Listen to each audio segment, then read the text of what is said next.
Welcome to this latest edition of the Ril Dil podcast on this 7th of September 2021. I'm host Cyril Gerald-Quinn,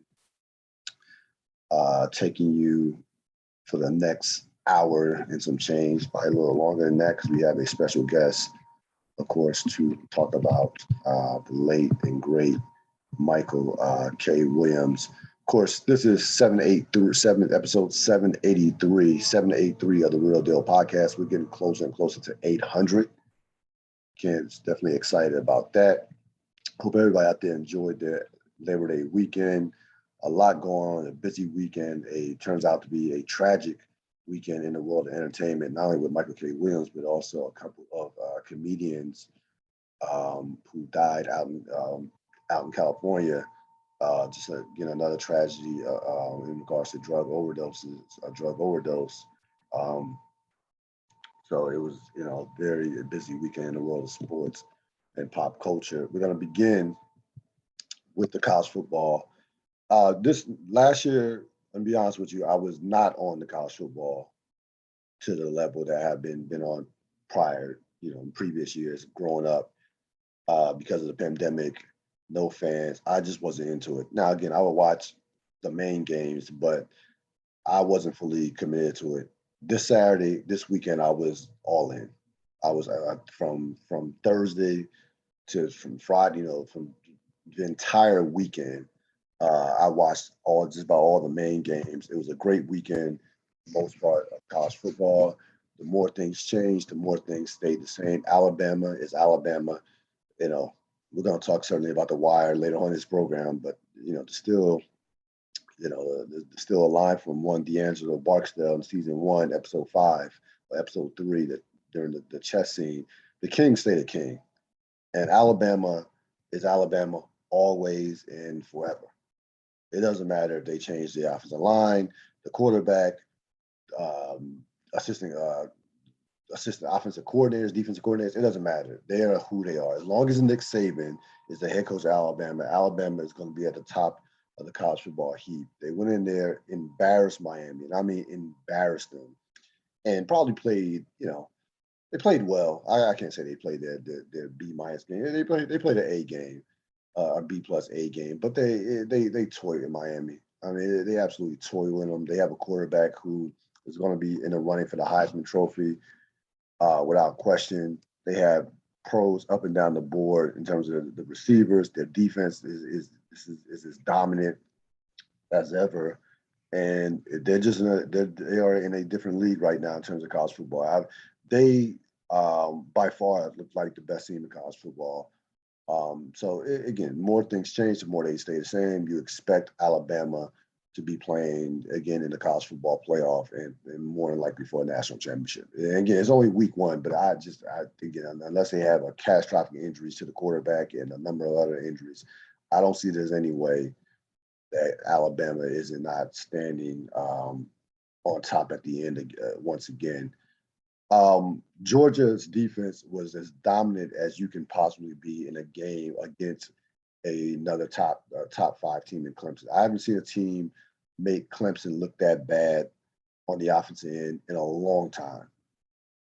They completely took Clemson's offense apart, you hold Clemson to 3 points in a game in which is virtually, I know it was a neutral site, but Charlotte is certainly much closer to Charlotte is much closer to the Clemson campus than it is to Athens, Georgia, without question. So that was a big time performance that Georgia had on prime time. Now, again, I'm not going to go crazy about the offense. They will improve offensively, but that defense is right there with Alabama as being probably the 2 top defenses in all of college football. And they won't play in the regular season, but Alabama and Georgia will be on the collision course all season long to meet in the SEC championship. And they've played some great games in the past couple of years. Won the national championship, won the SEC championship. Could this be finally the year Georgia gets over the hump? They've been due. They've been knocking at the door for the past 4 or 5 years. They have top recruits, just like Alabama, just like some of these other top 5 programs in the country. They get the best of the best as well. So that defense was dominant. I mean, Clemson couldn't block out. They could not block Georgia. The offensive line, they destroyed Clemson's offensive line. I mean, destroyed them. Lived in the backfield. And again, Georgia has athletes all over the field. The linebackers, the defensive ends, the secondary. They have players. They have defenders, all Americans, all over the place on that with that defense. So that was a big time performance by Georgia. Big time performance by Georgia on a neutral site. So you had those two teams, standing heads and shoulders above everybody else. Penn State had a very good win against Wisconsin on the road in a tough place to play. So give them credit. LSU, and again, we might be overreacting a little bit, but LSU knocked off by UCLA. UCLA is definitely looks to be much improved. There have been some whispers about Ed Orgeron's future at LSU, which I don't particularly understand, considering 2 years ago they were won a national championship.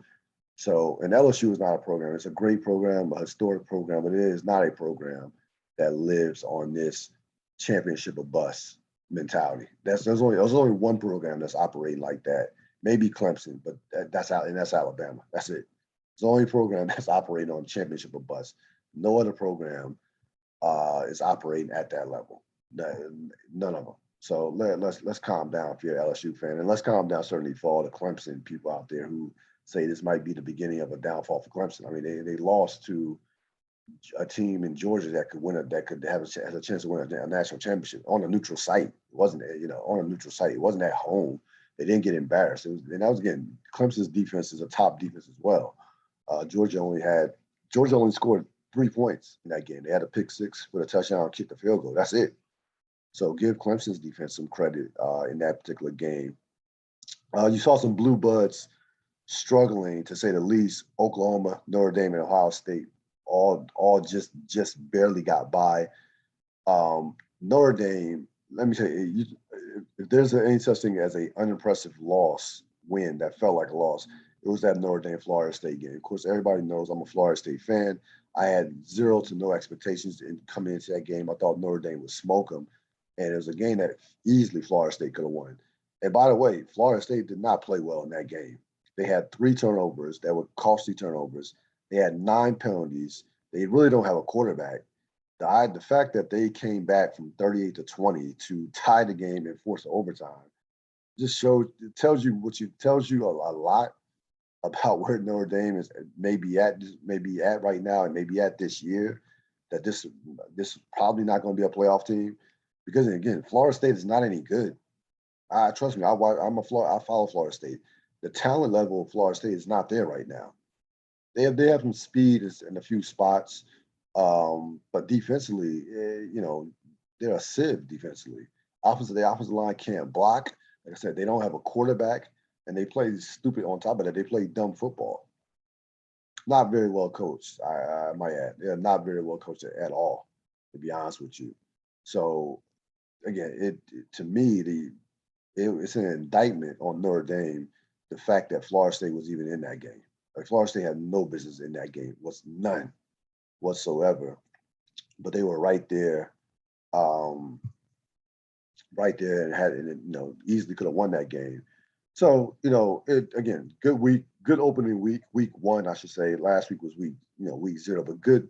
This was the real first opening week of the college football season. Mississippi had their way last night against Louisville, which certainly was no surprise. How about the Mississippi uniforms? Do they not have the best uniforms? Those are the best uniforms in college football right now. They kind of got that Carolina blue, but with the red trim. Those uniforms, those are some fire uniforms, to say the least. That was the best thing about that game, was the Mississippi uniforms. Mississippi did what you expect them to do against an overmatched Louisville team. So, good opening week of the college football season. Again, more things change, the more they stay the same. Alabama is Alabama. We will see if the struggles of Ohio State and Oklahoma carry on throughout the season. And Clemson, I'm not even going to include Clemson in that conversation, because Clemson played another top team. But Oklahoma Ohio State struggling against teams that they probably should have just destroyed. Where Fresno State and I forgot Oklahoma played. I think Tulane. Yeah, I think it was Tulane. So we'll see. Again, week one, similar to the NFL, I don't like to go too crazy in terms of overreacting to a performance, either great or not so good. But normally, those blue bloods like Oklahoma, Ohio State, which has been perennial top five teams the last decade, really normally roll through teams that are non-ranked teams in the opening week, of the season. So we have some NFL COVID news. So the NFL, we know the NFL has had a strict policy in regards to their COVID and vaccination versus non-vax players. We know they're putting the heat and putting the pressure on unvaccinated players to be vaccinated and making it as uncomfortable as possible on the unvaccinated players. So vaccinated players, as of right now, vaccinated players get tested every 2 weeks. Unvaccinated players get tested daily. And this has caused a bit of ruckus within the NFL Players Association because you had, despite the fact that, and you can see it on the screen, despite the fact that Tennessee had basically 97% vaccination, there were 14 positive tests that came out within that locker room or within that complex. Here's the thing. The NFL players the NFL Players Association basically wants everybody to be tested daily. So, and here's the thing about it. It doesn't matter whether you're vaxxed or unvaxxed. Anybody can pass this virus.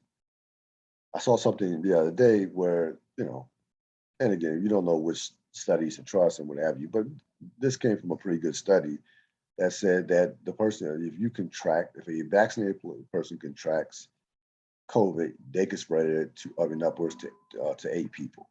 It's a lot of people. So we've seen during the course, even people who are vaccinated, they will contract COVID, one, and two, they will spread it.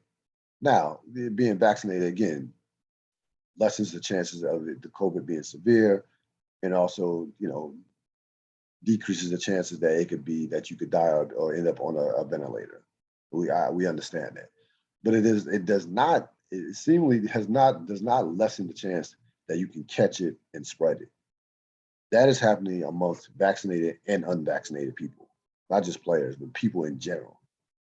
Okay, so I think that if the NFL wants the season to go on basically somewhat unscathed and doesn't want to not so much lose games, but have situations where teams have to forfeit games and it becomes a complete shit show.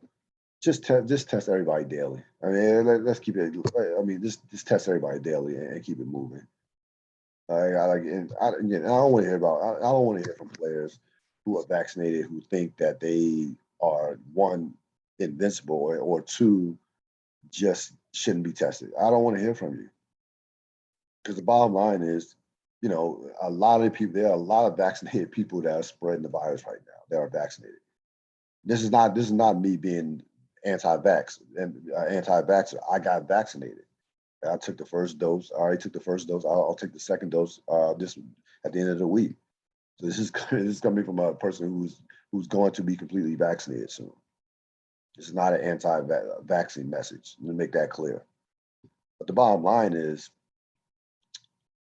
just have everybody get tested. I think it's a pretty simple concept. I don't get this, it is a form of vax shaming, but I don't get this disconnect with the vaccine and unvaccine in terms of everybody, in where everybody should not be tested. I don't understand that. Everybody should be tested, period, whether you're vax or unvax. I don't get that concept of if you're somebody who's vaxxed, you don't feel like you should be tested.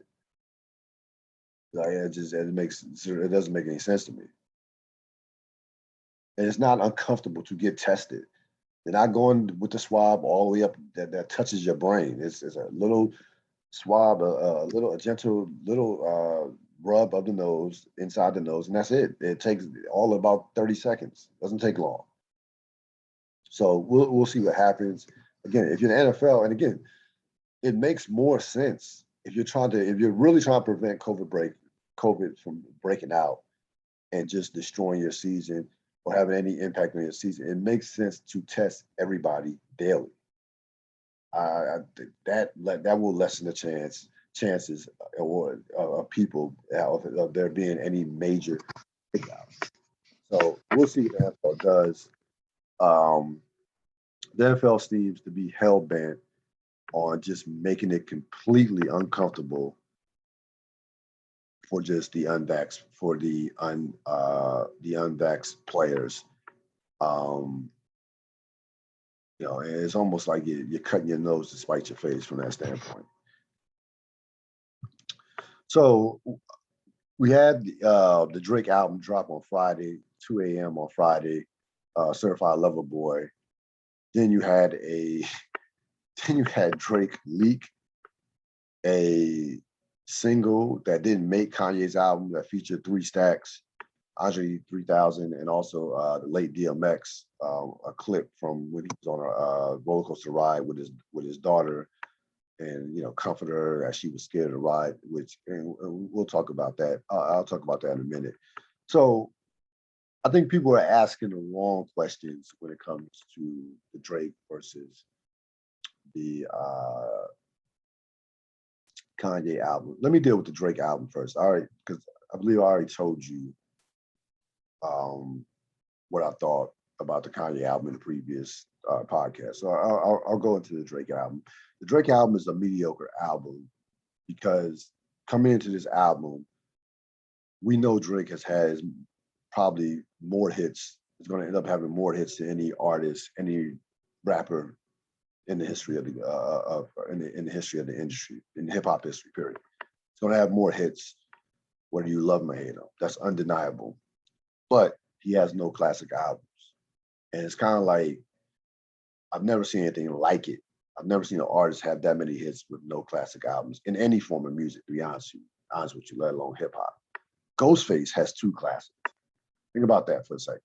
And no one would put Ghostface in the conversation all the time with Drake from a standpoint of impact. And when we make out these lists of top greatest MCs of all time, Ghostface is one of my personal favorites. I think my personal top 15. But I can't put him ahead of Drake if I combine everything: impact, number of hits, being on top of the game, and all those variables that goes into making these lists. But the bottom line is Drake has not had a classic album. I expected Drake just to be either a classic or close to a classic. I really did. I had high expectations. And I don't, and looking back on it, I was just stupid because Drake has found a way to manipulate the system in regards to, he's James Harden. He knows how to get numbers. He is going to appease to the women. Women love Drake. He's going to always sell. It doesn't matter what he puts out. It really doesn't matter. He's going to get numbers. This album, Kanye's album was number 1, sold 309,000 copies. Number 1 as far as when it streamed all-time streams on iTunes and Spotify. Drake shattered that record, broke that record his first day out. And this time next week, he will have the number 1 album in the country. And I guarantee you, if Kanye did 300,000 units, Drake will do probably 400,000 to 500,000. I promise you. But we knew that already. I told you that on the last podcast that Drake would outsell Kanye and put up bigger numbers. But the quality of the album is just not there. It really is not. They're about, and I'm going to look at the track list right now. There are only about 4 or 5 tracks that I personally will re-listen to. And we're talking about, Champagne Poetry, which is a classic song, and really got your hopes up high. Yeah, when he came out with that, I'm like, whoa, this could be in a conversation for album of the year. I mean, it was a big letdown following that. But champagne poetry, okay. Um, no friends in the industry, 7 a.m. on the brittle path. That's about it. Or you only live twice. That's it. That's 4 tracks that I probably can re-listen to. It's a stretch to say. I feel like I'm being kind throwing in no friends in the industry. I might be kind throwing at it. It really might only be 3 tracks from Drake's album that I consider re-listenable and that I can bump over and over again. That's it. Out of 21 tracks. It is a mediocre album. It's a major letdown, but ultimately Drake's going to get numbers, and history is going to look at this album as this great album, which is unfortunate from a standpoint because I think we've gotten to a place with content, especially in music and content. I can even go across the board in sports talk and the film industry. We're at a dangerous place in terms of we celebrate mediocrity. We not only tolerate mediocrity, we celebrate it. So I don't like it myself, but it is what it is. If I had to choose between the albums, it clearly to me, Donda is a much better album than Certified Lover Boy. I don't even think it's a competition. Like I can listen to, there are about 8 to 10 tracks that I can rock with over and over again on Donda. Now there are too many songs. 27 songs is way too many songs. But in terms of quality, the quality of the music is not. I don't think it's a comparison. To be perfectly honest with you. But again, that's not the conversation that we should be having. We should not be comparing Drake with Kanye at this stage of their careers. Kanye has legitimately 4 classics. 4. Drake has none. Kanye is at this point a cultural icon. He's a billionaire. We know right now Drake is a better rapper than Kanye. We understand right now Drake is at the top of the game as far as popularity, being the biggest artist in the world from a hip hop standpoint. You shouldn't even be comparing Drake with Kanye from a music standpoint. We should be comparing Drake with legends, Drake with legacy, Drake with Kendricks of the world. He's not he does not compare to Kendrick Lamar. He doesn't compare to any of the legends that we put him up with as far as all-time greats. He's not on a Mount Rushmore. He cannot be on a Mount Rushmore with no classics. He does not have a classic. Kendrick Lamar has 3 indisputable classics: Pimp a Butterfly, Good Kid, Mad City, and Damn are 3 indisputable classics. It's not even debatable. So again, for the 2500 generation, we can't even have a conversation because you just haven't been on the earth long enough to, to recognize the type of music that I'm talking about when it comes to Nas, when it comes to Rakim, Biggie, artists of that nature. But there's a crowd, even 35 and above, who actually believe Drake is an all-time great just based on numbers and strictly popularity. And that's where we're at. It's the age of we feed into artists, and we consume artists who garner attention. Again, Drake is here's what Drake is a genius at. His rollout was genius. Getting a haircut with the heart, ingenious. Drake, who's ever doing Drake's branding and marketing, he has the best of the best, without question. And the production of the album is very good as well. I gotta give it credit from the production standpoint. I can't knock that. That's a part of the album. His production was tight. But the overall quality of the album is mediocre.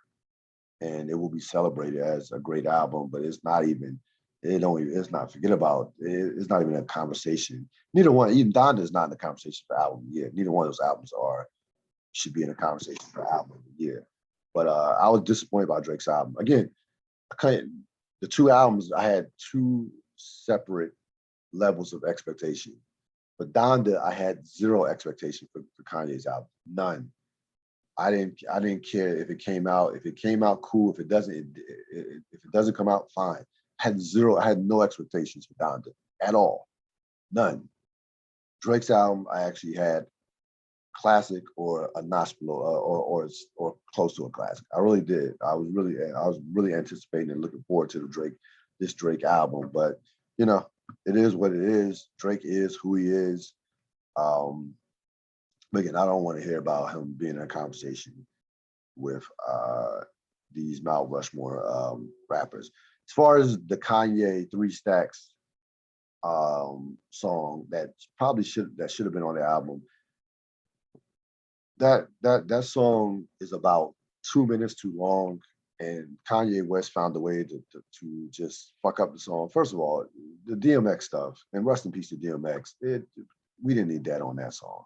That stuff should never been. The DMX clip with his daughter should not have been on that song. It had no place whatsoever in that song. No place. So that's you could eliminate 2 minutes right off the bat. The album starts out pure fire. Three Stacks we know is lethal, lethal. And I wish he would have came out with more music individually and more albums, to be honest with you, because we know Three Stacks is the absolute true. And Kanye, up until the point to where Kanye, only Kanye can do this. Kanye goes out there, talks about Drake, gives you that little story, fine, cool, flow with it. I'm all 4 hours with it. But then, he wants to start to sing, get off our knees, we can all be free. And like, come on, Kanye. Like, let's stop. Like, stop. And then he goes to the minute and 30 last 90 seconds with the DMX clip with his daughter. Like, come on, it's just like he found a way to fuck up a classic. That song should have been a classic song. It should have been one of the best songs of the year.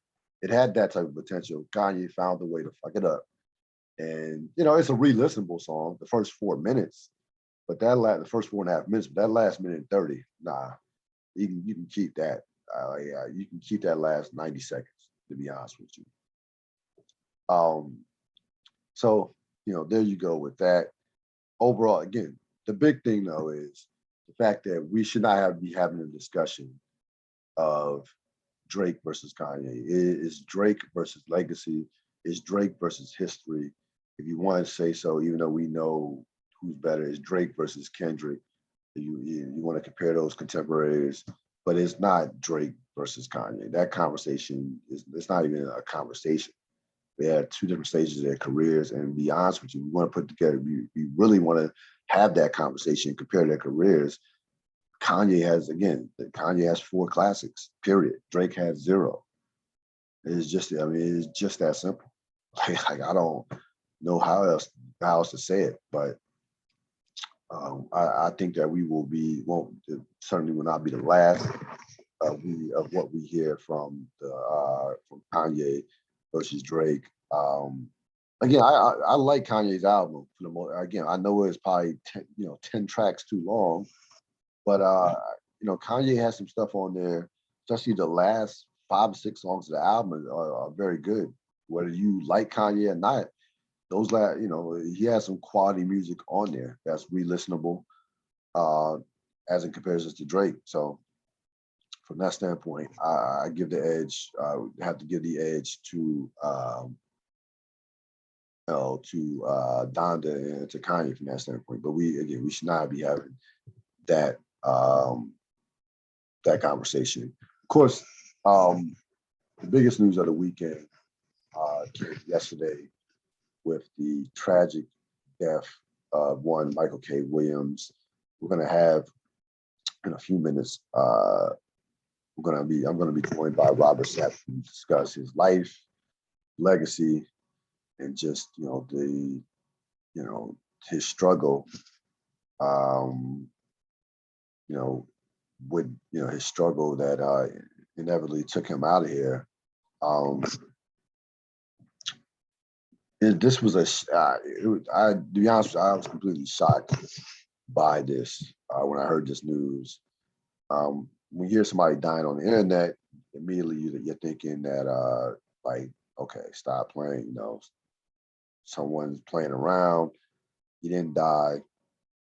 We've heard so many fake celebrity deaths over the past decade or half decade that you get conditioned to saying that this is not real.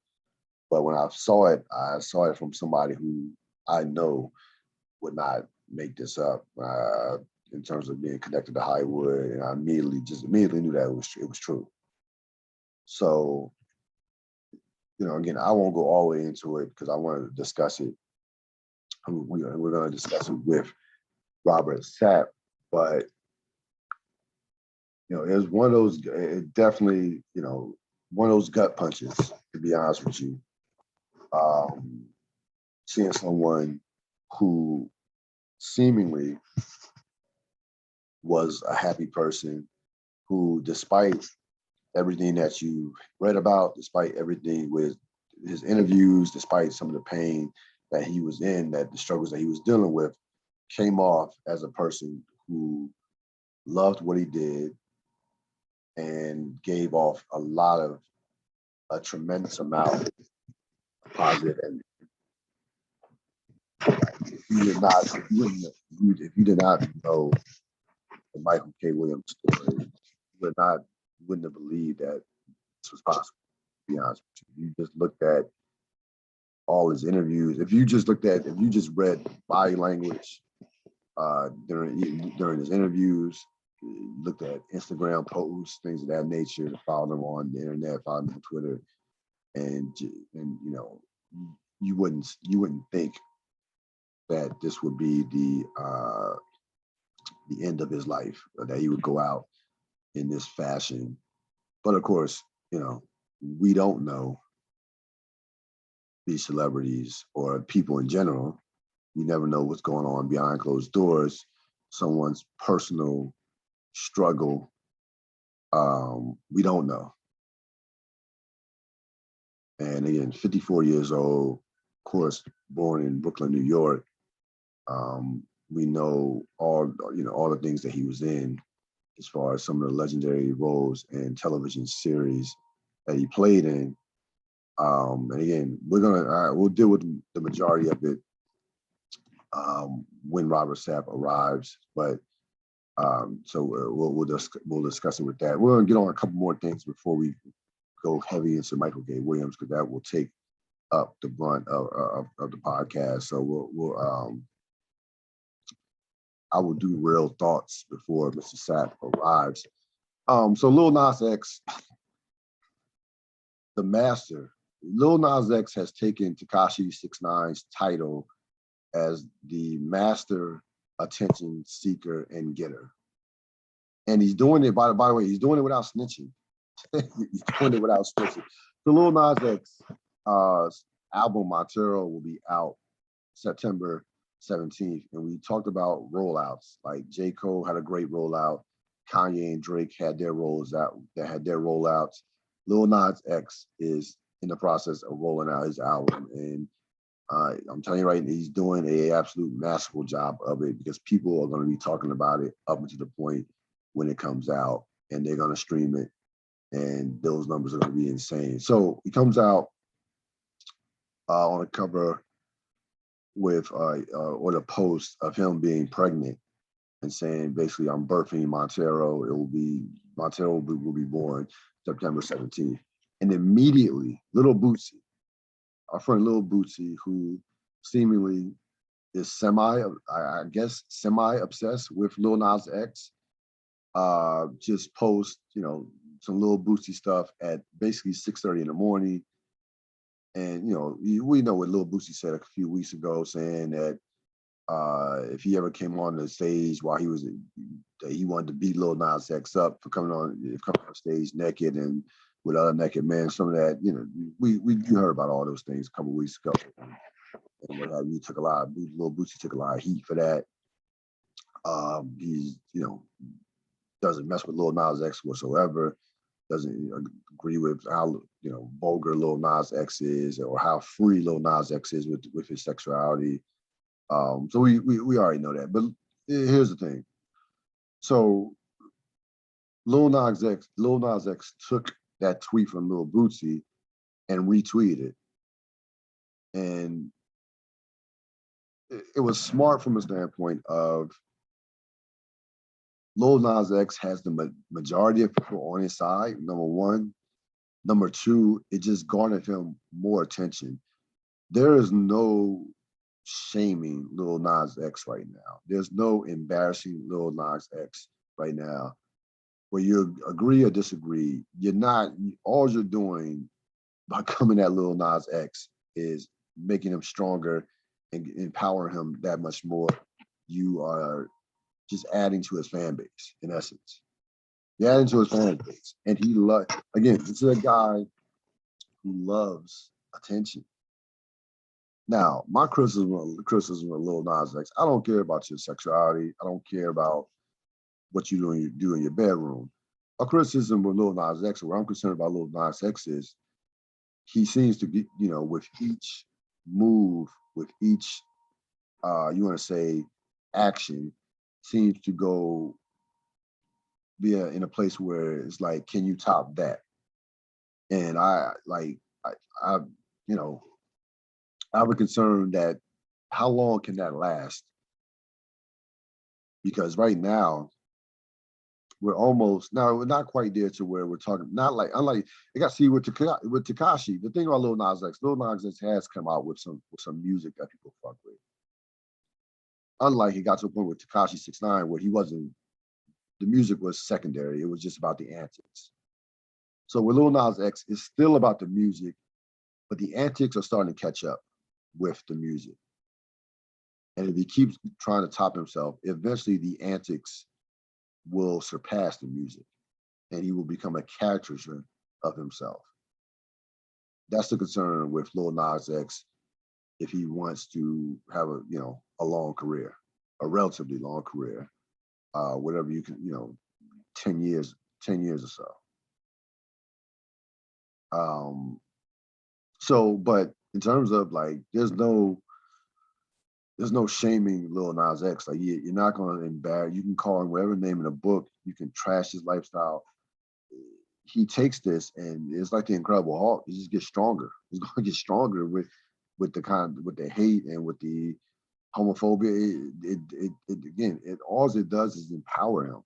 It just makes him it makes him a martyr, a living martyr in many ways. That's all it does. He's Lil Boosie. I mean, Lil Boosie might as well be working for Lil Nas X, to be honest with you.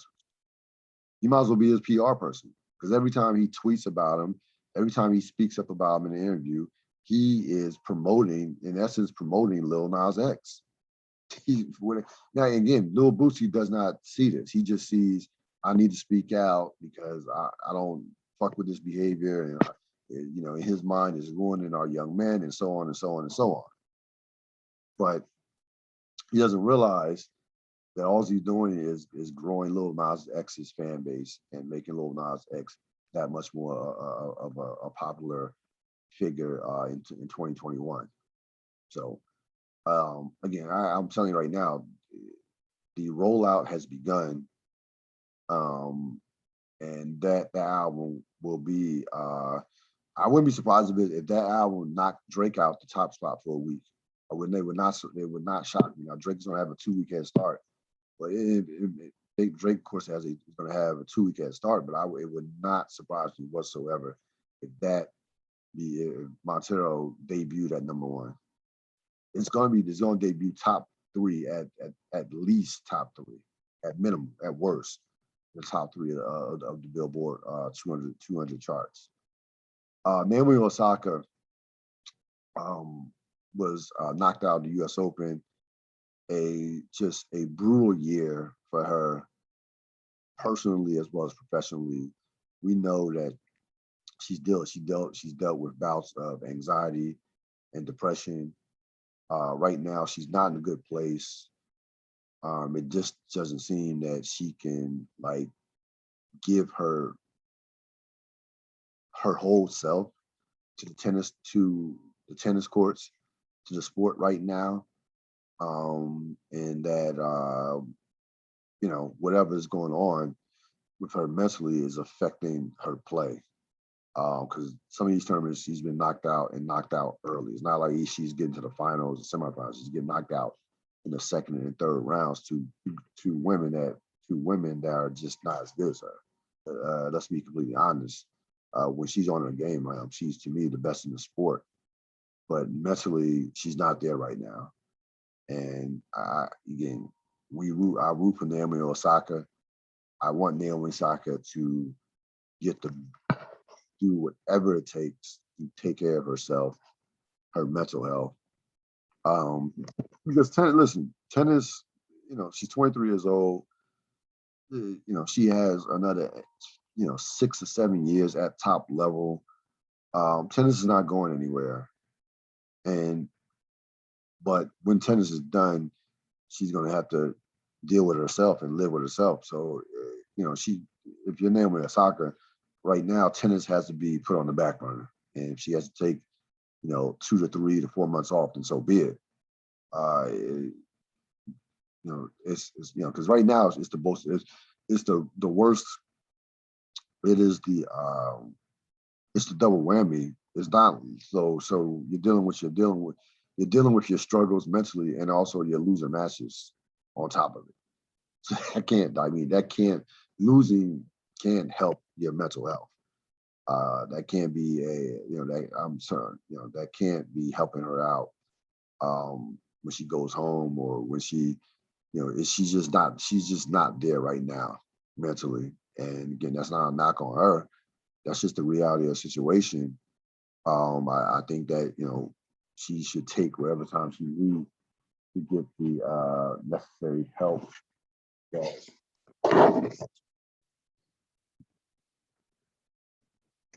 Necessary help best to put her. And again, sport of tennis. This is where tennis drives me crazy, because tennis has always been behind as far as how they treat their players. And I'm not just going on besides mental health. I'm talking about physically. The schedule is way too grueling. Number one, there's no real off season in tennis. And they're trying to put in these things for mental health, but it's kind of like they're almost as bad as the NFL. The NFL, we're trying to fight for against racism and things of that nature. It's like it's hard to even take serious, because the policies are either just are not going to be effective, or just are just out there for optics. Like, they're not going to have any real impact when it came especially when it came to social justice. Like, let's just write checks and toss money at the situation. That's not going to make the situation go away. And tennis, to me, again, has completely dropped the ball when it's come to mental health, and when it's come to protecting and taking care of his players. Period. So if I'm Naomi Osaka has plenty of money, so it's not even about she has plenty of money. It's not even about that from the standpoint. I think she has to do whatever it takes to take care of herself. We're still in the midst of a pandemic. You have climate change causing with these hurricanes. Hurricane Ida, you had flooding all over the East Coast last week. New Orleans trying to recover from Hurricane Ida. A lot going on in this world. Your mental health is everything. It really is. It's not. You are absolutely useless and useless without it. And you got to take care of yourself. Giants Dodgers. So the Giants knocked off the Dodgers on Sunday. I was doing that game with the Sunday Night Baseball radio broadcast in terms of board operating it. And listen, the baseball playoffs are going to be great. If you can get a Giants Dodgers playoff series, it would just be it'd be unreal. I can't remember the last time they played in the playoffs, to be honest with you. I wish somebody looked that up because I can't remember the last time that those two legendary franchises played. We know the Giants have been the classic overachieving team this year. We know that the Dodgers are pound for pound, player for player, the most talented team in baseball. But again, the great thing about baseball is it doesn't matter if you have the best players per se. It's about the team that gets hot, the pitching, what have you, is the ultimate equalizer. Giants have had great pitching. They have again been one of the best. I think been the best story in all of baseball. A lot of people thought they were going to fall off in late July, early August. It did not happen. It's not going to happen. They're going to be, even if they don't win the division, they want to make the playoffs. We've seen Albert Pujols kind of jump start his career again, have a second rebirth. He seemingly was finished with the Los Angeles Angels. He's had an excellent year for the Dodgers. If those two teams meet in the playoffs, then baseball will have won in a big way. If those two teams were to meet, I hope they meet because it is, Giants Dodgers, you can't beat it. Had a great regular season series. Giants win at nights. They played 19 games, and Giants won 10 out of the 19 games. Very close games, competitive games, to say the least. That was a great, excellent series this weekend. And again, I think if you're baseball, you are certainly rooting for a Giants Dodgers postseason. The Giants Dodgers matchup in the postseason. Some other thoughts on baseball. Yankees have certainly cooled off after winning 13 straight. They are like 2-8 in their last 10 games. They have some bullpen issues. Their offense has struggled, especially with their power hitters, Judge and Stanton, to say the least. They got smacked yesterday afternoon against Toronto. So that race is still pretty much wide open in the AL East. We know what Houston is. We know that what the White Sox are. We know that what the White Sox are in the Central Division. Houston's certainly going to be a playoff team, and there's going to be a number of teams battling in the American League East that are trying to make the playoffs. So, baseball is all about the postseason. That has not changed, especially with all these wild cards. It is a countdown to October. They will have their month. Now again, they're gonna have to share it so much with the NFL in a little bit. Well, not too much because they won't cut into the NBA. Well, a little bit with the NBA, but mainly with the NFL. The postseason should be great this year in baseball. Again, for those of you, it's been very quiet about what the Houston Astros are doing. It's been very quiet. It's been, there's been crickets. Everybody, now again, we know the Astros cheated, but I thought it was way overblown as far as, people knocking their championship and, saying that it should be taken away and all this other shit. The bottom line is, listen, Houston had that for that 3 to 4 year period, they had the best team in baseball for that, from 2017 to 2020. Cumulatively, they were the best team in baseball, and because they had the best players, and those guys played great when it counted the most. So I don't, won a championship in 2017, lost in the World Series in 2019 to the Nationals. But that, I don't want to hear. I never bought into the ideal that the Houston Astros were winning games because of the cheating, the sign stealing. I never bought into that whatsoever. Was it an advantage? Yes. Causing them to win games? No. Sorry. They would have beat the Dodgers regardless.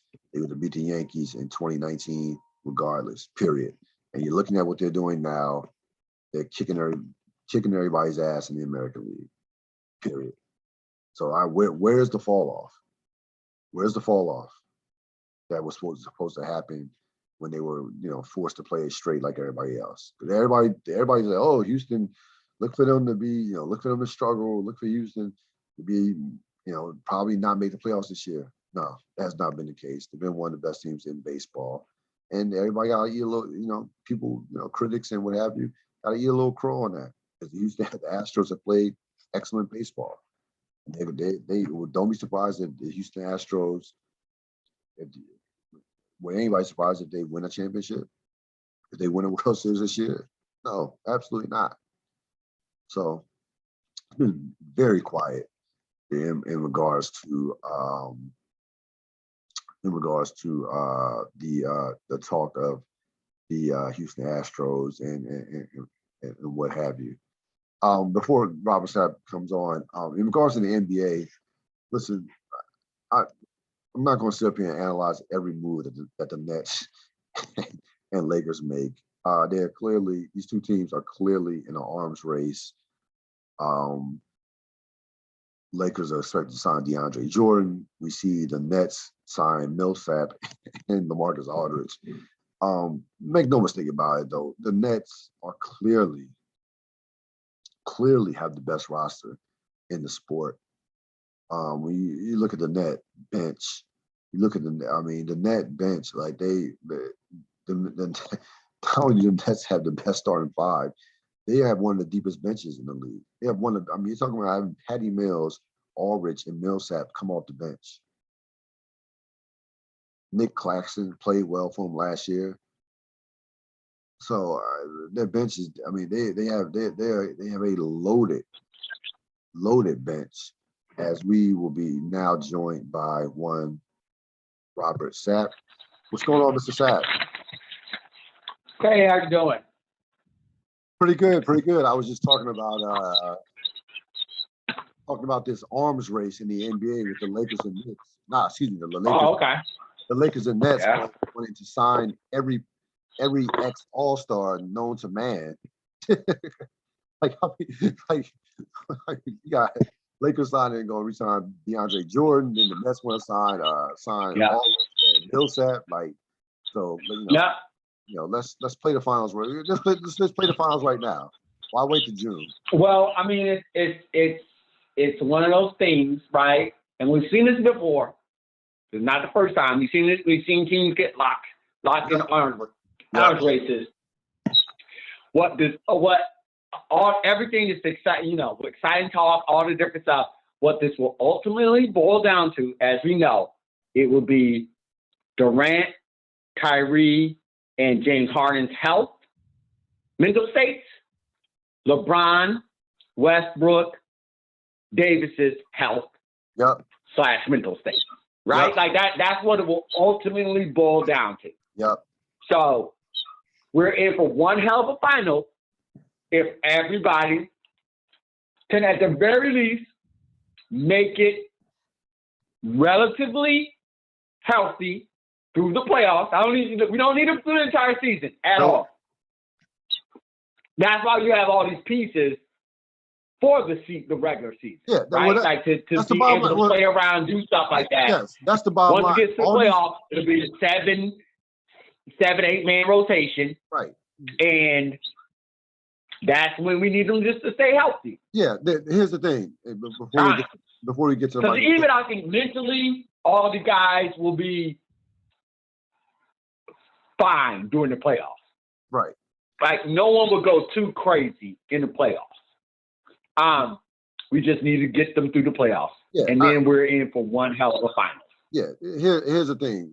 With all these players that are being signed, there's no excuse for these teams not to get to the finals and not to be healthy going into the playoffs. Like all these players you're signing, ideally you want to use your depth to rest Kyrie, rest Durant, rest LeBron, rest Anthony Davis. So, it's roster management at that point. Yes. Who's in control of that on these teams, right? Yeah. So, you're right. This is why you do this. This is exactly why you do this. To have all that flexibility throughout these 82 games. This is exactly why this happens.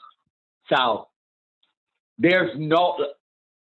I'm just repeating what you said. There's no reason both of these teams are not in the finals. There's just no reason. There's no reason. It's Here's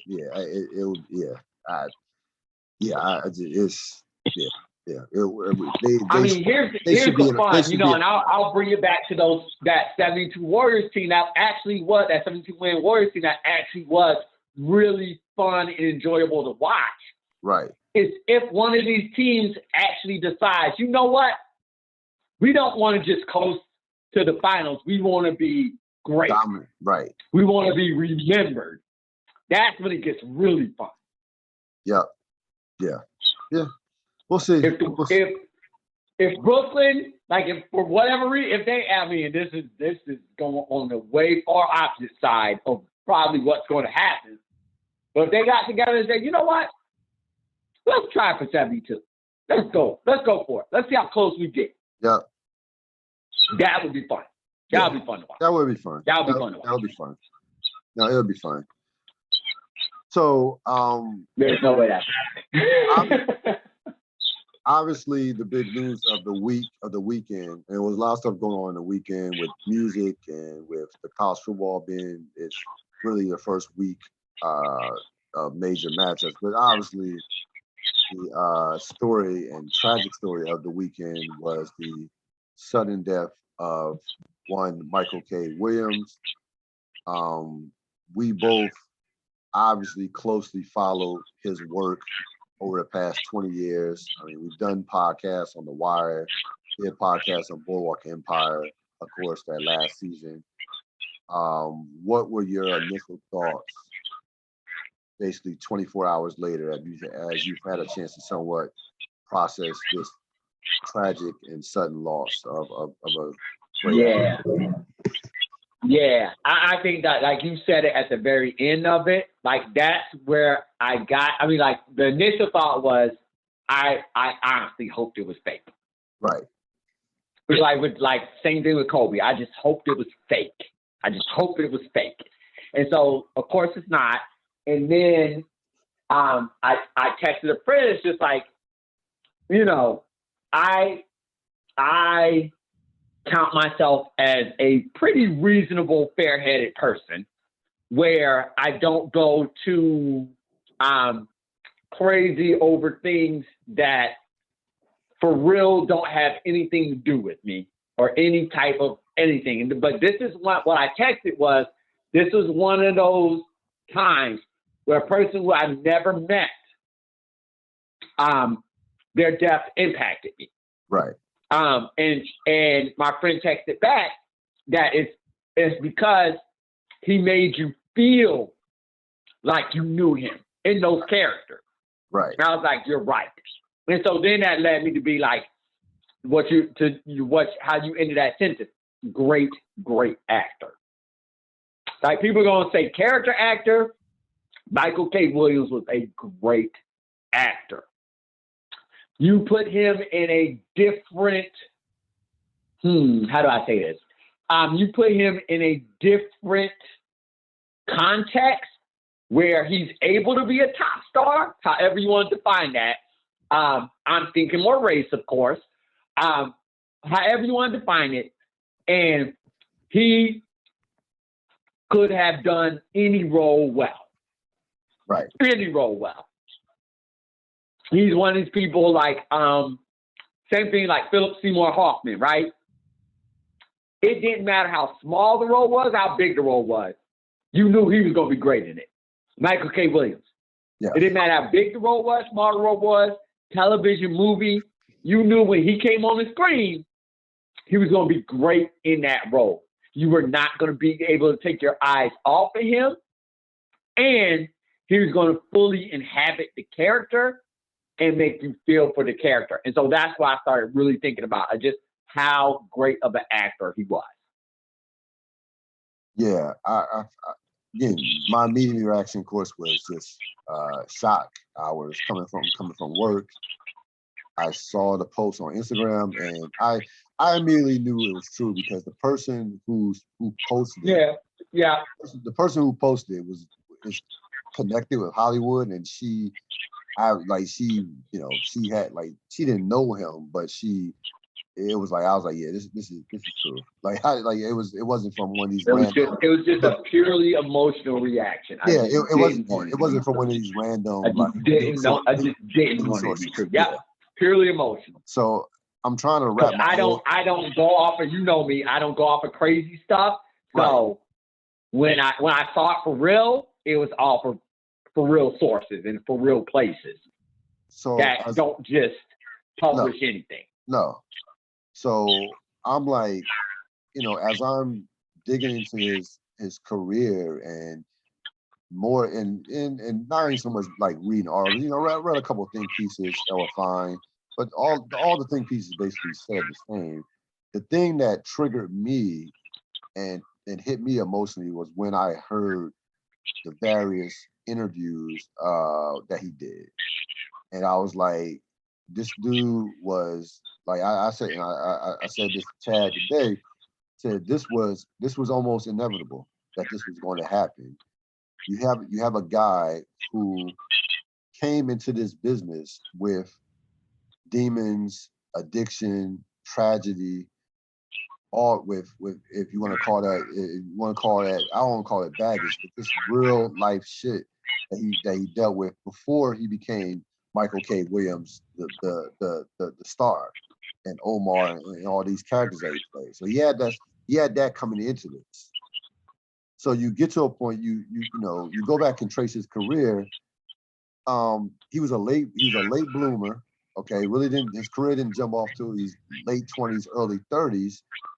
He has the bar fight in Queens at the age of 25, gets his face slashed, which almost killed him.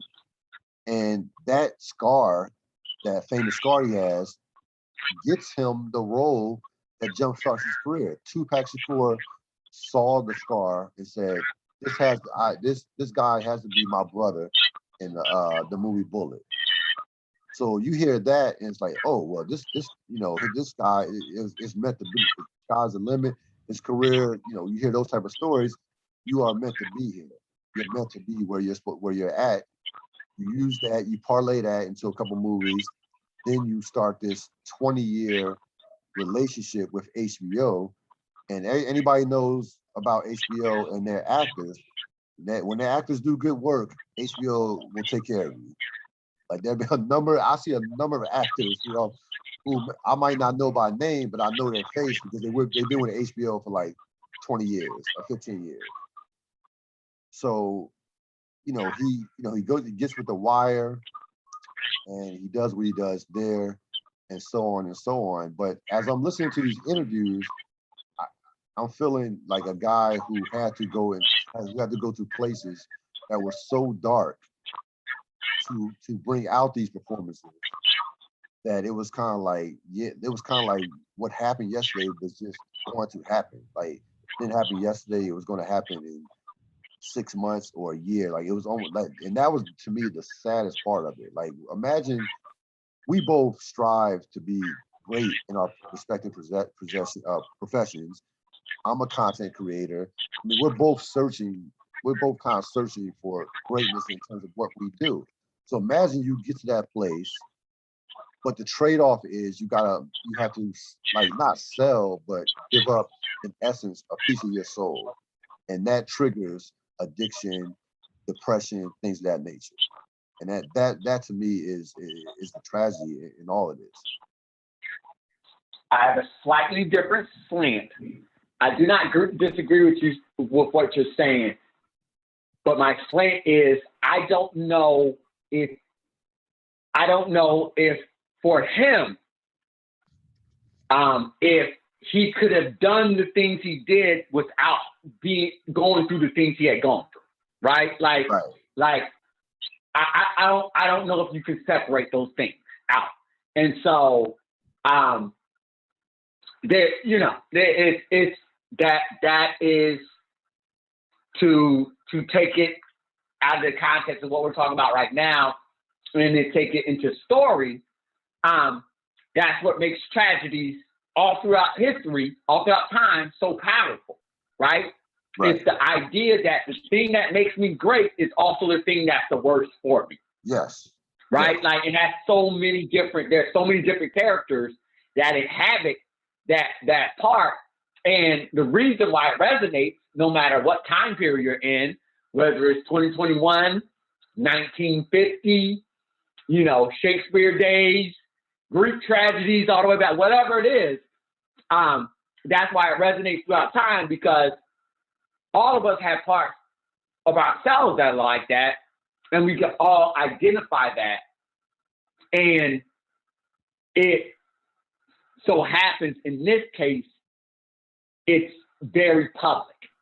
All of his struggles became very public as part of his rise into notoriety. And so I also think, to kind of go down the road you're talking about, I think about Dave Chappelle all the time, right? Right. And we've talked about this many, many times, when he quit the Chappelle show. When he came back and he had that first few interviews, he was just like, Hollywood makes you crazy. Right. It makes you crazy. And so I also wonder about the trade-off for that celebrity and fame. Right. Particularly if you're someone who has to go through those deep, dark spaces, right?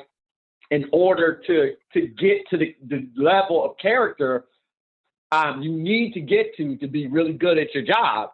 And then having to then do interviews on it, right? And talk about it, and have everybody know all of that pain, that stuff. That feels crazy to me. That feels like that would make me crazy. I would not enjoy that part. Think about what money, yes. Money, yes, absolutely. But man, that part feels hard. Think about what you just said, right? So, okay, you look at his performances. We're talking about The Wire. He spoke out and said during season 3, he was in a dark place, was on drugs, was homeless at one point, and he was dealing with those demons. Then you go to the night of, where he has to do scenes where he's cooking drugs. That took him to another dark place that he had to deal with. And then being in jail, playing a prisoner in essence, which he did in that particular role for that one season series. And then you go Lovecraft last season, with all the stuff that was going on, even in our country, with social justice and the pandemic, and also filming that and all the brilliant. We love Lovecraft, but that was a lot of heavy material, and he spoke out. He spoke about having to do therapy after that. So it's like he kept getting. It was like he was getting hit one after the other. There was no light. He wasn't taking any light roles. Like I think the lightest role he did, and we both know that this was horrible. But the lightest role that I remember him doing was he played Kerry Washington's boyfriend in I Think I Love My Wife, where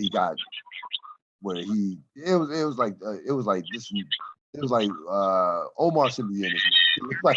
He's like he should not. We can't picture Omar in a sweater. And we didn't even call him we call him Omar. It's like, no, this is probably not the movie we should see him in. That was light. So it's like what you had just said about this torture chamber that you put yourself through. You do the research for those roles, which is a form of trauma. You shoot the scenes, a form of trauma. Then you do various interviews for that, which is a form of trauma. You're like, it's constant trauma on top of trauma on top of trauma.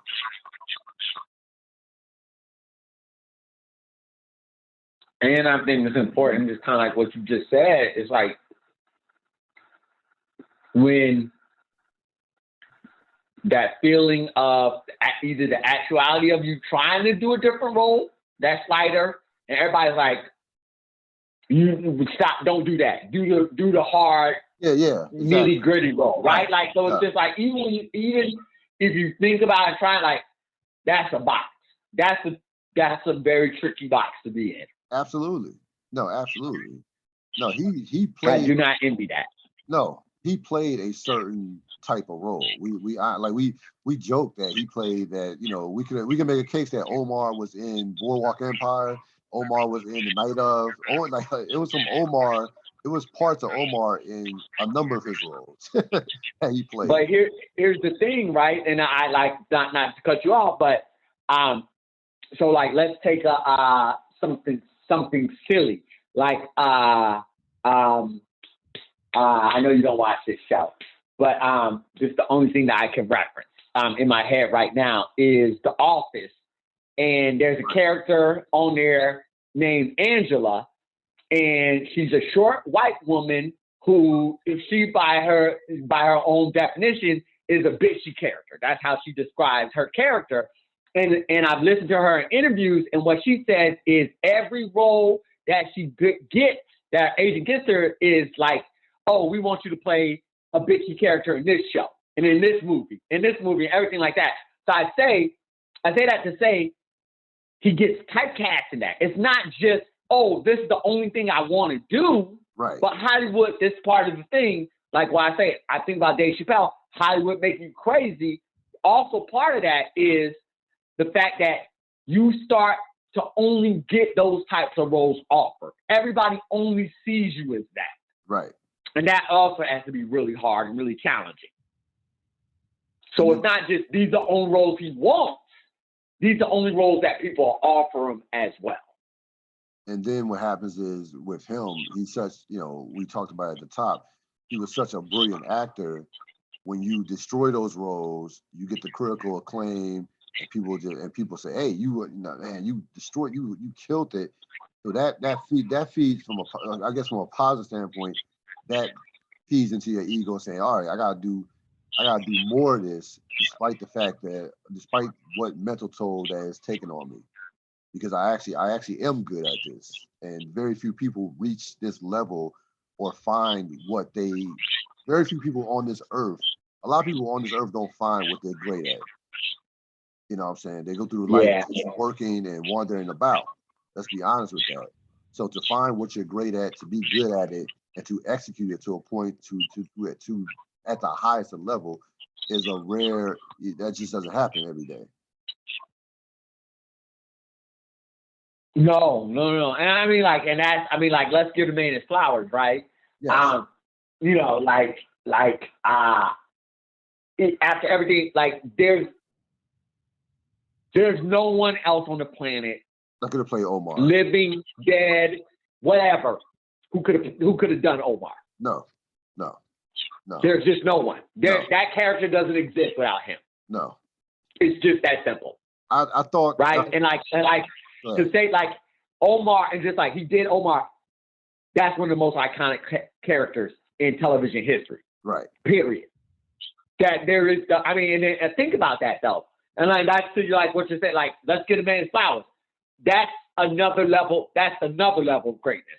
Yes. Right. It's kind of like what we talk about in basketball. The difference between superstar, all-star, Hall of Fame. There's levels to this. Right. And probably the only level over what he did would be like an Al Pacino, De Niro type career, right? Like where like you did like if you were leveling, that's probably the only level he did not reach. But there aren't many people who have been throughout all of everything, television, movie, whatever you want, anything like that, written literature, all put it all together, put it all into one bucket, painting, art, all of that stuff that can say, I created something iconic. Right. This will live forever, so far beyond me. Yes. And that's the special part. That's something just a precious few of us can touch. So in regards no matter how good we are at our jobs, whatever it is. Right.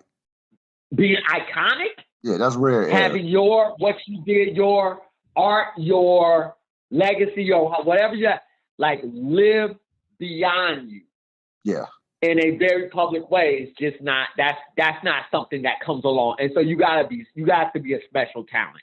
You do. You have to be a special talent. No question about it. So in regards to the Omar character, I think because this, The Wire's shot in came out 2002. I can strongly make a case for that character, for him being a pioneer from that standpoint, in terms of you didn't see characters, especially black, male, gay characters written. I think he. Yeah, that wasn't a thing. That wasn't with nuance, it just wasn't that type of range and that those layers. That just, you didn't see those characters on television. Period. Right. He did all. That's the point. He did all that. That wasn't a thing. It wasn't a thing. It's like you didn't see unicorns. Nope, because unicorns aren't a thing. Like no. Until you see a unicorn, and unicorns are, it's a horrible analogy, but it, like what you just described, was not a thing that was on television. It just wasn't. Yeah. And of course the writer, they created that. Period. Yeah. No. And that's part of what makes it so iconic. It just that came from him.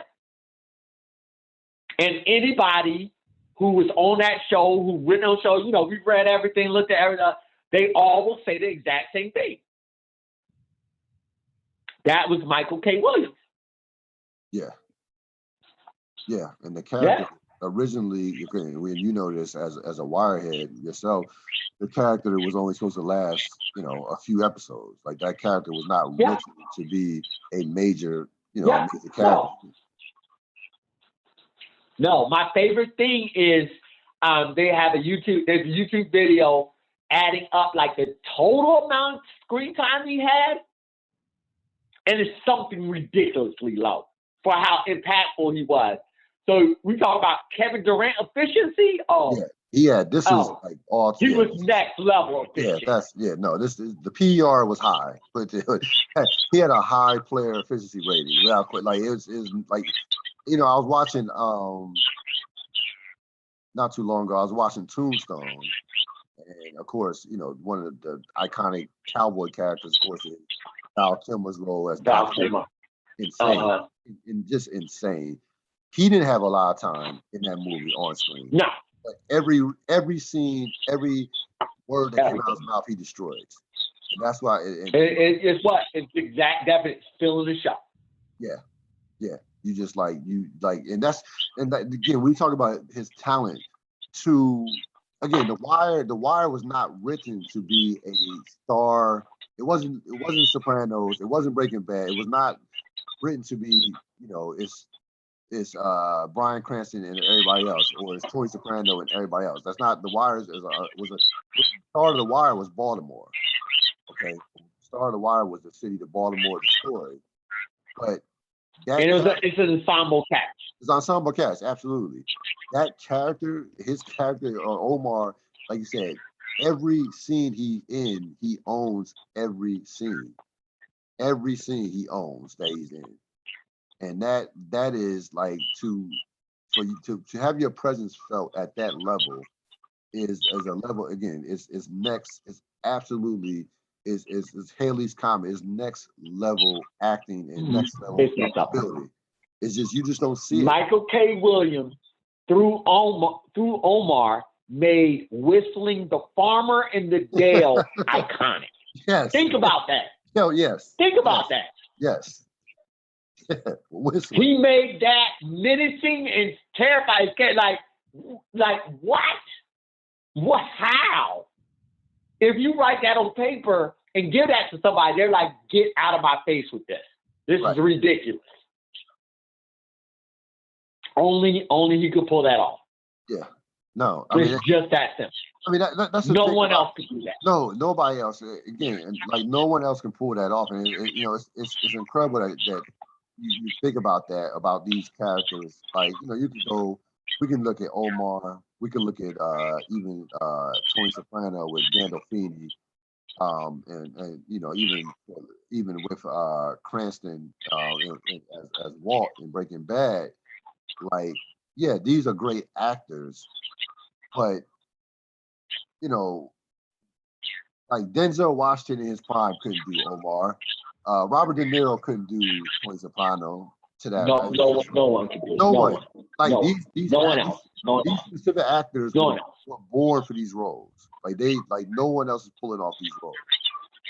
Well, it's actually, I think, honestly, that's taken away from his talent, Cyril. I don't think he was born for this. He created that. He created, right. And You're right. I mean, like any writer will tell you, any director, anybody in the other side, on the other side of the camera will tell you that they can write and shoot anything, any type of way. Right. It's the choices the actors make that make it special. Yes. Yeah. Yeah.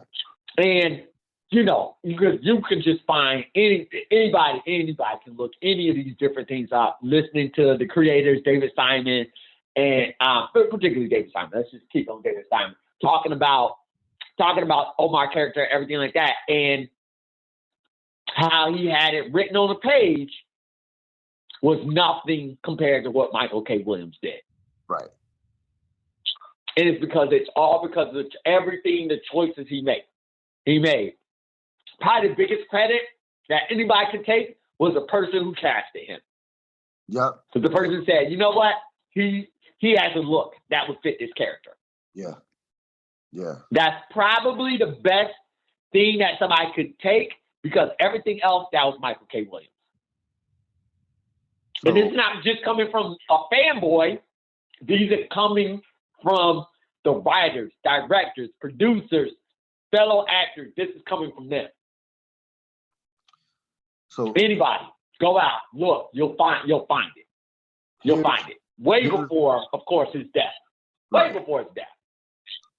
They were saying these things. Here's the resume. They were saying them in the moment. Right. Definitely in the moment. Here's the resume as far as his television series. I'll put the movies aside for a second.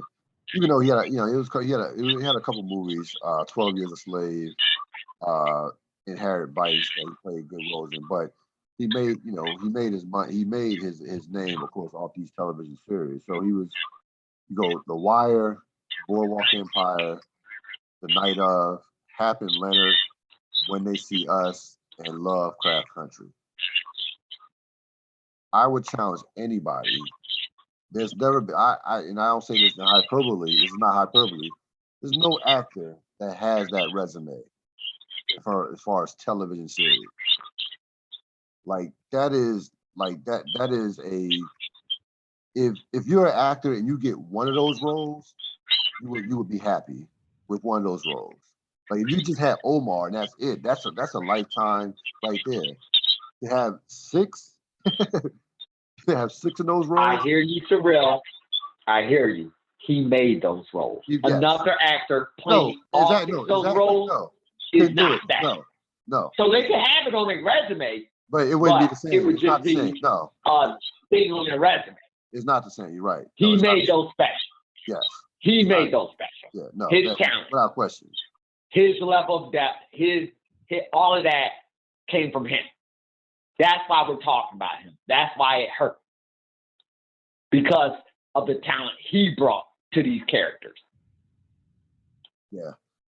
Yeah, it's one of those things. He's really, really good. He's a really great actor. No, he's really, really good. But here's the thing, we talk about this in our professions as far as with education, as far as trust and how important trust is with students and with the people that you work with in general. When you watch him perform, when you watch Michael K. Williams performance, you believe him. You believe that actor. You trust it. There was no you'll watch certain actors and you say, I just don't buy this actor in this role. I don't buy it. That was never the case. He was his role. Period. Yes. You believe he was that character. That you believe that he's this character. Without hesitation, without question. So again, that is a rare, definitely a rare trait that in any doesn't happen that often in any profession, let alone the acting profession. I immediately thought about three names when this happened. That were kind of going too soon, and it was Heath Ledger, Philip Seymour Hoffman, and Robin Williams.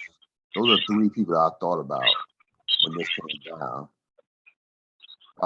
What are your thoughts? I love the feel like that's why I brought Philip Seymour Hoffman. I love that comparison the best. Because all tragic, of course, all tragic, right. all God rest their souls, all that. But I like that comparison the best because Philip Seymour Hoffman was never a leading man. Right. He had more opportunities because of let's just call off space right now because he was a white man, so he got more bites at the apple. Right. But because of his appearance, he wasn't ever viewed as like, oh, he's going to be the star of this. But every single role that he was in, he did the damn thing. Period. Like he was that actor. And that's why I like that comparison so much because it's the same thing with Michael K. Williams. Even in the minor roles that you were talking about in the movies, and even though the character placement might have been out of place, you didn't feel like he was ever cheating the character. Right. We have seen so many movies with so many actors who are supposed to be good. We've even come at Al Pacino and De Niro and them, that group, for some of the roles they take where they just completely phone it in. Just completely. Right. Absolutely. I'm taking the paycheck, period, in the story. Yep. Could care less about this role. And you can tell. You can tell in the performance. Yeah. And you can easily tell by how they're promoting the movie. They could care less about talking about that. And so I say that to say, you never got that sense. Ever from Michael K. Williams. Again, just go and read and look what other people, what his peers and the people who work with him said about him. Not just fanboys, what the people who were actually there and worked with him in all the different capacities said about him. And way before his death, this is not, just somebody died, let's really pump up their career. This was what people were saying in real time. Right. That's special as well. That doesn't happen a lot. No.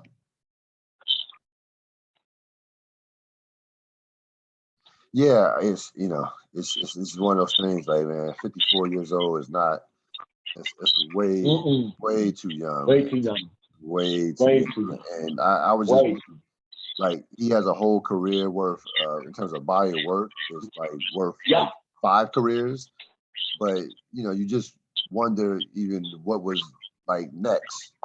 He's going to be in some stuff that's already in post-production that'll be coming out in a couple years in the future. It's 2 or 3 different projects.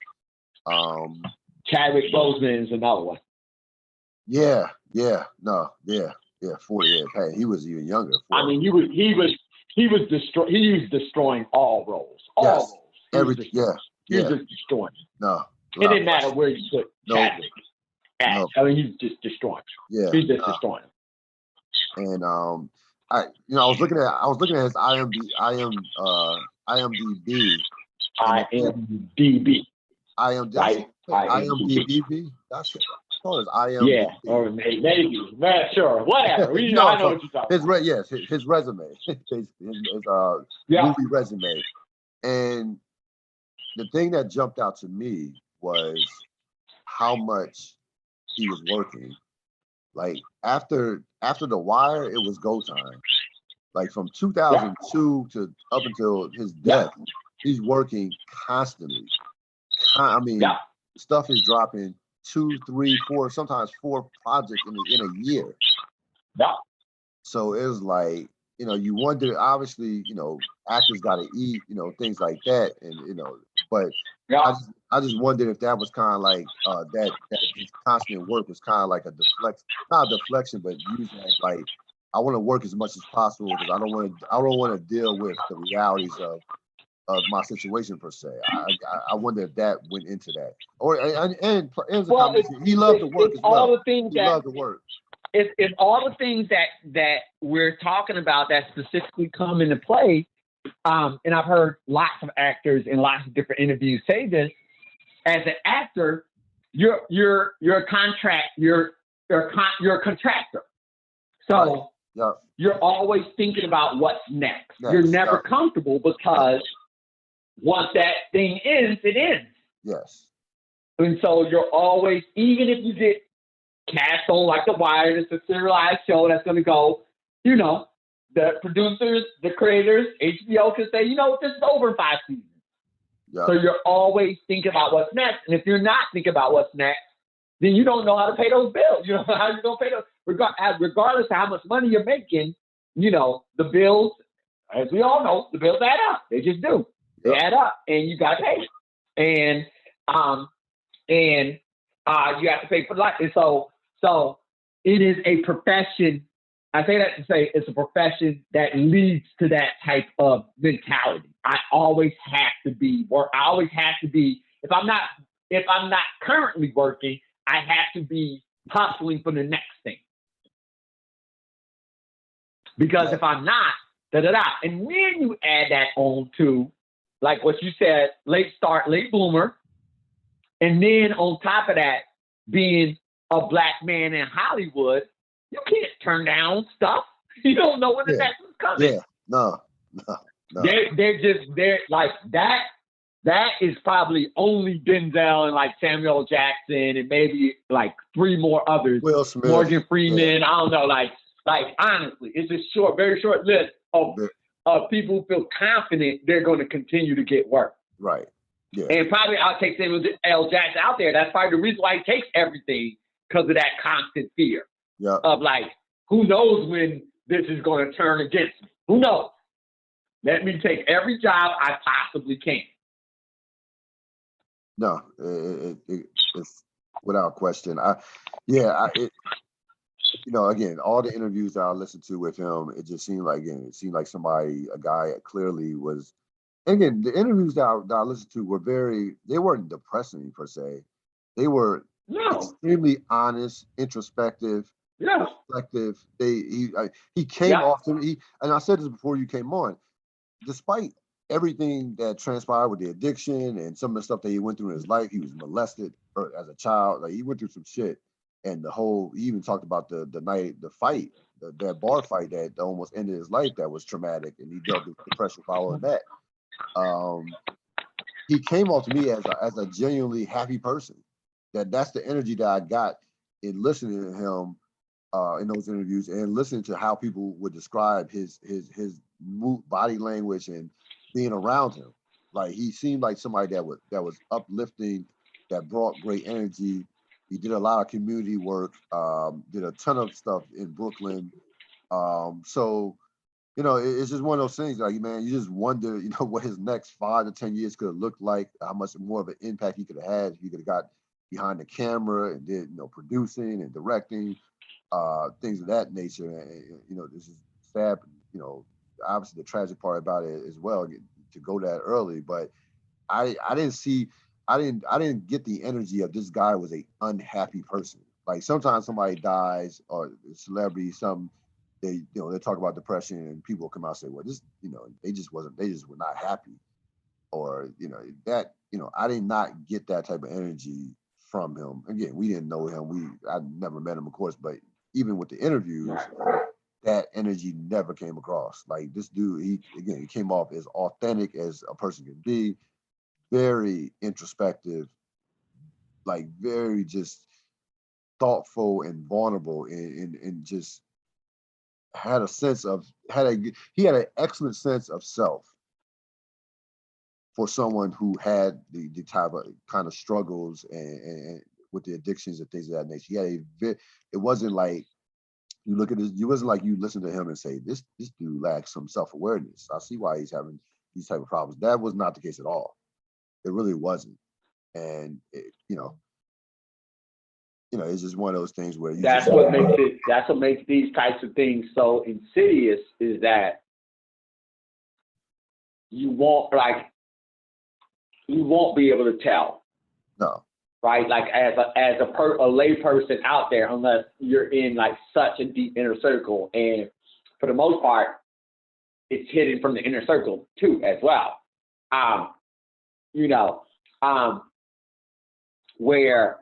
Where it's something that's going on the inside. No one can tell that. No one can tell that. Not at all. And especially in the case of when you're somebody whose whole entire job is to take on a different persona, right? Then it can get really, really tricky. Yeah. It can get really tricky. And so, that's why this is so tragic. It's just, that's the word. It's just tragic. There probably was no way for anybody to know. Right. Yeah. No, I mean, listen, the thing about this, we see, I thought this morning, when I was thinking about, prepping this, I thought about different entertainers that kind of went in this direction, either committed suicide through addiction or other means. I thought about who's the legendary jazz singer in the 80s and 90s, Phyllis Hyman. Phyllis Hyman, great singer. I mean, great singer. I mean, it's somebody that my parents listened to, somebody that, my mom probably put me on to her. But obviously, legendary singer. I can't go listen to Meet Me on the Moon and some of her stuff from the early, late 80s and mid 90s. She kills herself. But if you look at the last part of her career, her bookings were going down. The game was changing. You had the Janet Jacksons, Mariah Carey. You had those. There was a new era that kind of ushered her out, to be honest with you, which happens in music. We seem to see it through generations. See it happen all the time, where you have a new style or era of music that will usher the past acts. It'll just happen. It's just the way it is. It happens sometimes. And she kills herself, commits suicide. Her bookings that went down, wasn't getting shows like that. With Michael K. Williams, it's the polar opposite. His popularity has never been higher. Like, he is getting movies and roles left and right. You know what I'm saying? So it wasn't a situation where that's how, and that just lets you know how powerful, the addiction can be, and just, and the demons that goes on, that addiction, depression, all of that stuff. All goes hand in hand. All the different things, whatever word you want to put in there, because it's the quiet moments that are the worst. Yes. That's what it is. The moments when you're by yourself. Yep. That are the worst. And that's what nobody sees. No. Absolutely not. No. And so that's the time when you're actually the most vulnerable. Yeah. Yeah. No, and that's again what makes it so insidious. It's those times. It's those times. And those are the moments that we all have, that we all can relate to.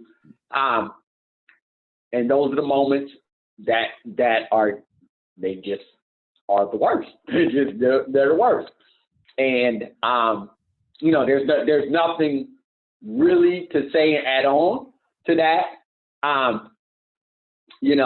other than I think, especially the times we live in right now, more people are talking and thinking about all the different aspects of a human being, particularly the vulnerable moments in all of our lives, because we've all been forced to have more time to think about things, and our own thoughts, again, getting back to like the things that make us great, can also be our own worst enemy, right? And so we all have those fears, those self-doubts, the things, and then we all have ways in which to deal with them.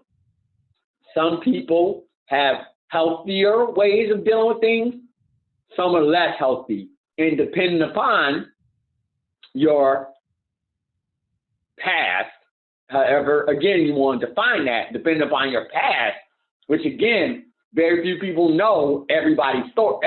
Very few people know each individual person in their lives, individual stories, right? Like the real stuff that formed you as a person, not the person that shows up at work. As we all know, that's not us, who we are as a whole. Oh, absolutely. Right? No. And so that stuff is the things in which we need to do. Like a lot of us, I always speak for myself. The things that human beings need to deal with, but can also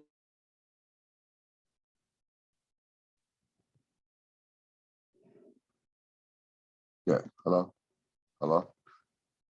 what makes it challenging. Another person I think about often is Anthony Bourdain. Right. Can you hear me? Yeah, I can hear you. Yep. Yeah, I think about Anthony Bourdain a lot, right?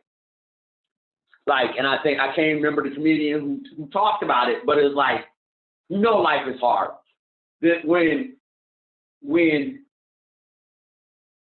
his job was to go around the world, eat, drink, and talk to people. Yes. And it still was a struggle, right? And that's how it's just like, it's not about what you do, how much wealth you accumulate, everything like that. All those things are nice, and all those things can make life easier, but none of that deals with the person on the inside. No. And again, that is the most challenging things that us as humans, me speaking personally for myself, have to deal with. No question about it. I was having this conversation about 2 weeks ago with a couple of friends. Getting ready for the school year, and we're trying to what is this year going? Just trying to cope with all of this. Trying to cope. What is this going to look like? In person and all that. Trying to cope. And we got on the subject of trauma, and the pandemic has been it's just been taking lives, and it's been traumatic. It's been very traumatic. It is a worldwide trauma. But if there's anything that you can think of positive that has come out of it, I would say it has forced people to deal with themselves in a real way, and no longer like you had to sit your ass at home and be like, who am I? Where am I going? Like, what am I doing, per se? Those are the existential questions that we all ask. Yeah. And it's like, we all have to deal with. It does not matter. It really, honestly, doesn't matter who you are, what station in life you are. And it's like, we all have to reckon with that. We all like it. When we was having this conversation about trauma, like there's so much trauma, especially as a Black man, that has not been unpacked. You know what I'm saying? That has not been unpacked. That needs to be unpacked. I mean, I'm not trying to speak for all Black men in the world, but I'm just saying in general. I think, and you see, I mean, you're seeing this all across the board. You're seeing it with the young lady Naomi Osaka, the tennis player, who on her best day is the best in the world, but it's like has all the money, all the talent, but you know what? Mentally, not there right now. It's just not. It's just not there right now. So, I would just encourage anybody, myself, anybody, like you got take care of your mental, take care of your mental, take care of your do what you have to do to put yourself in the best position mentally. Like job is great, job is fine, all that, like I said, money, cool, all these materialistic stuff, fine, whatever. But none of it matters without your mental health. Like it's really in a real way, and dealing with that trauma, dealing with your mental health. I don't care what you have to do, but that cannot, like, you can't move forward. You can't move. It's paralyzing. You can't move without it, per se, or without handling that or treating that, per se. So if perfect anything, word, paralyzing. If anything is coming out again, it's coming out of this pandemic and the state that we're in right now. Again, just dealing with trauma and acknowledging the trauma. I mean, to acknowledge it, I guess the first step would be to acknowledge it before you deal with it. So, on that note, again, rest in peace, Michael K. Williams. Yes, sir. Just, and I certainly, when I get a chance to, I gotta go back into, probably The Wire and some of the work, Boardwalk Empire, just to relive some of those just, iconic performances that he left us with. Robert Sapp, thank you for joining me. All right, thank you very much, sir. All right. Sad news, but always a pleasure to talk to you. Yep, no question about it. I will see you next time. All right. All right. That, of course, was Robert Sapp. Again, rest in peace to Michael K. Williams. That is going to wrap it up for this edition of the Ril Dil podcast. Again, you can always catch me at on my YouTube channel. I'll put this podcast up tonight. Certainly this podcast, I'll put this podcast up tonight, and you'll be able to see it. Enjoy the rest of your evening. Have a great rest of your week. I'm out.